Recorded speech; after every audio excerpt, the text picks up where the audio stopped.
புதுக்கோட்டை நகராட்சி பகுதிகளில் ஆக்கிரமிப்புகளை அகற்றி குளங்களை பாதுகாக்க வேண்டும் என்று பொதுமக்கள் கோரிக்கை விடுத்துள்ளனர்.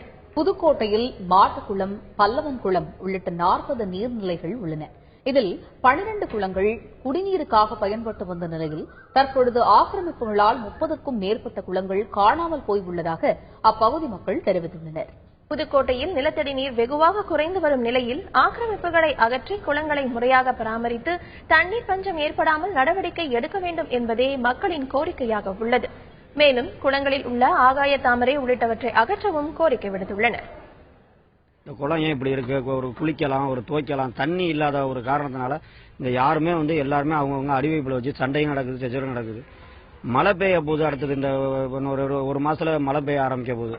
இது இப்படி இருந்துச்சுன்னா எப்படி தண்ணி உள்ள போகும்? உள்ள போகக்கூடிய வழியும் கிடையாது, வெளியில போறதுக்கு கூடிய வழியும் கிடையாது. நினைச்சுக்கிட்டா அதை சுத்தம் பண்றாங்க, இல்லைன்னா அதை அப்படியே விட்டுடுறாங்க.